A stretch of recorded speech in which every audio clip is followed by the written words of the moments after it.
Olá, está no ar o Redação News com as principais notícias do Brasil e do mundo e que também foram destaque nas plataformas de informação do Grupo Brasil de Comunicação.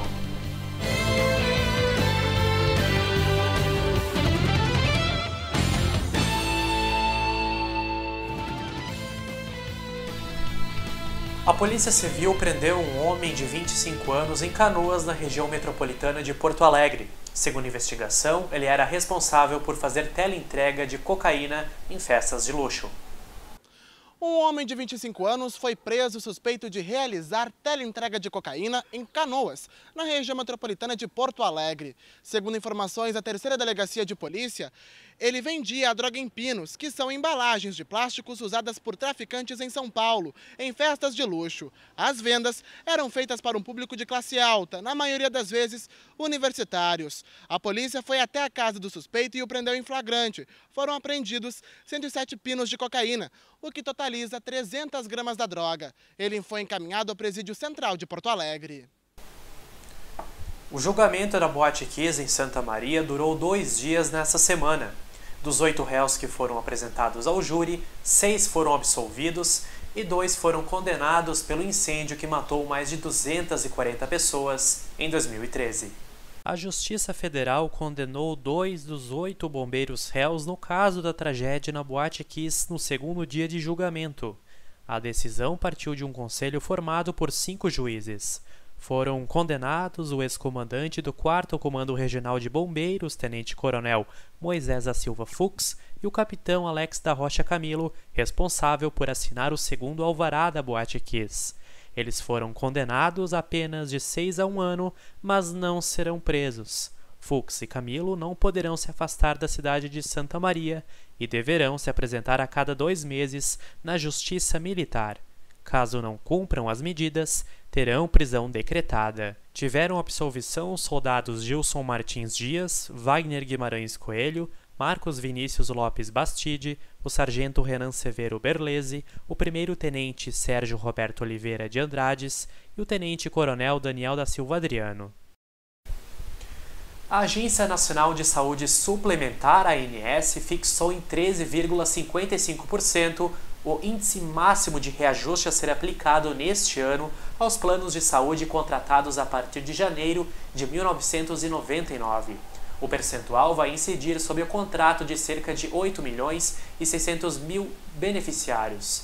A cobrança com reajuste deverá ser feita somente a partir do mês de aniversário do contrato. Para mais informações, é só acessar www.ans.gov.br.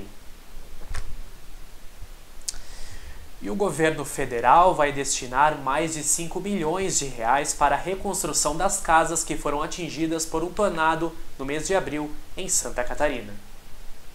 O governo federal iniciou a entrega das 96 residências aos moradores das cidades de Xanxerê e Ponte Serrada, no interior de Santa Catarina, desabrigados após a passagem de um tornado no dia 20 de abril.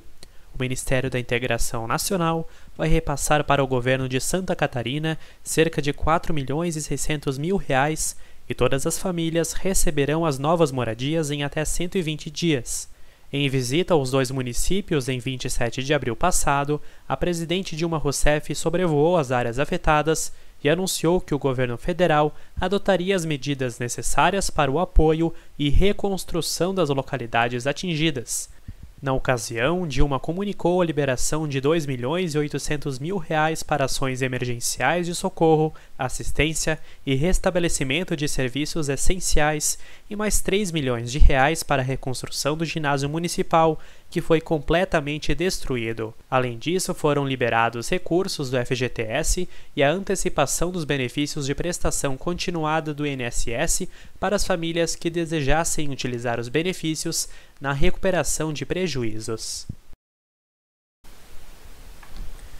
Pelo menos 4 homens assaltaram uma agência lotérica do Shopping Bourbon na zona norte de Porto Alegre no começo da noite desta sexta-feira.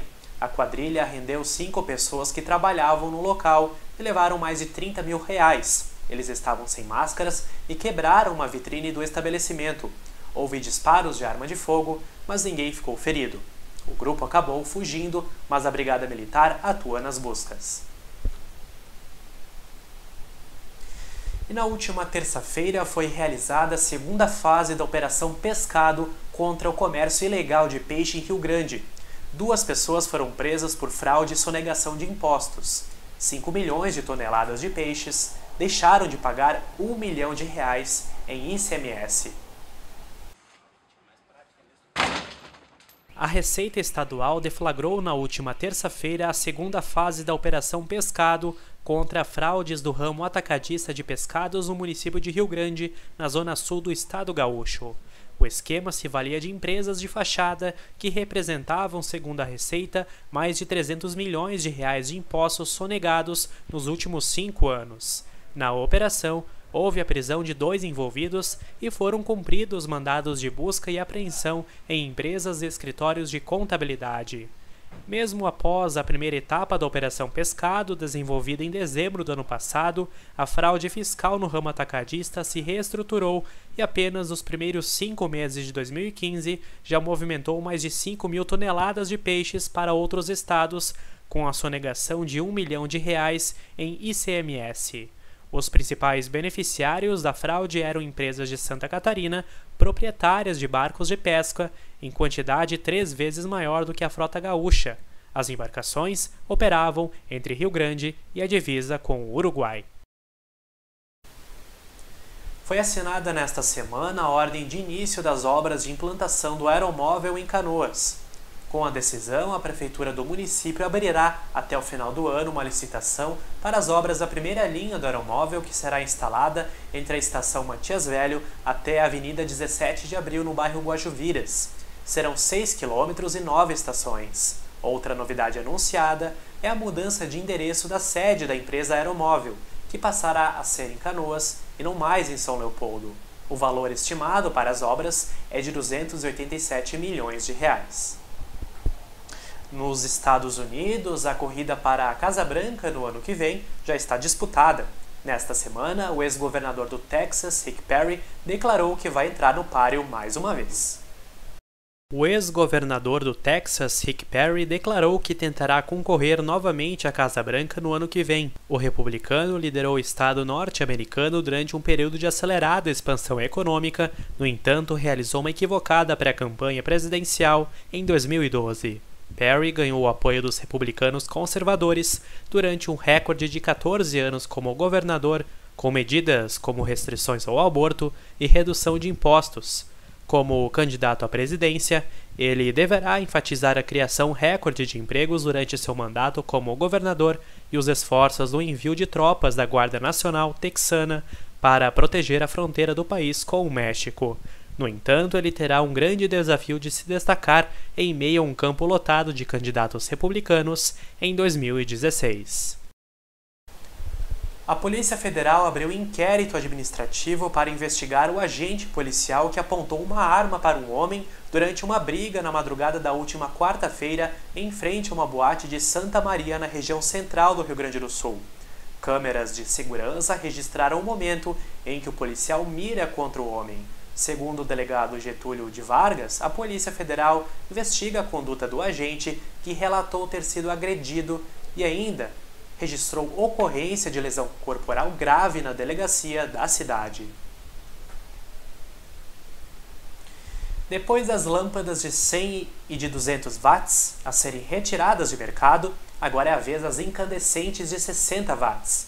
Uma portaria conjunta dos Ministérios de Minas e Energia, do Desenvolvimento, Indústria e Comércio e da Ciência e Tecnologia proíbe que elas sejam vendidas já a partir de julho. As lâmpadas de 60 watts estão assim, quase se desligando do mercado. O prazo para que sejam comercializadas termina no fim deste mês. Segundo especialistas, elas geram muito mais calor do que luz e duram 10 vezes menos do que as fluorescentes. Na hora de fazer a compra no supermercado, realmente, a lâmpada incandescente de 60 watts é mais barata, custa R$ 1,90, enquanto a correspondente dela, fluorescente, custa R$ 10. Mas essa economia toda se perde já no primeiro mês. Se as duas ficarem ligadas 4 horas, a conta de luz vai ser de R$ 5 nessa aqui, na incandescente. E a fluorescente vai custar R$ 1,40 no seu bolso. E não é só a economia doméstica que se beneficia. Significa 5,5 bilhões de quilowatt-hora ano. A redução de consumo em função da saída das lâmpadas incandescentes. Isso, só para ilustrar, significaria a iluminação do Distrito Federal por um ano inteiro. Nesta loja especializada em lâmpadas, as incandescentes de 60 watts já foram até recolhidas. A procura está cada vez menor. Seguindo a linha da economia, a gerente já faz até propaganda da novidade do mercado, as lâmpadas de LED. Essa lâmpada aqui de 9 watts, ela é igual a uma lâmpada de 75, corresponde a uma lâmpada de 75. Ela é bivolt e a grande vantagem dela é que essa aqui está escrita aqui, ó, 25 mil horas. Então uma lâmpada para durar 25 mil horas, ela no mínimo vai durar 4 anos. O motorista identificado como Gabriel Vargas da Cruz, de 31 anos, morreu na manhã desta sexta-feira em um acidente envolvendo um ônibus e um caminhão na RS 709 em Barra do Ribeiro, na região metropolitana de Porto Alegre. Os dois veículos colidiram por volta das 6h30 da manhã, quando havia muita neblina no trecho. O ônibus da empresa Expresso Barra seguia em direção à Barra do Ribeiro para buscar funcionários, quando colidiu com um caminhão que vinha no sentido contrário. O caminhoneiro não teve ferimentos. E o Redação News fica por aqui. As reportagens desta edição e outras notícias em áudio, texto e vídeo você pode conferir em nosso site. O endereço é www.canalbrasilrs.com. Lá você também acompanha a íntegra desta edição. Muito obrigado pela sua companhia, um ótimo final de semana e até a próxima. Tchau!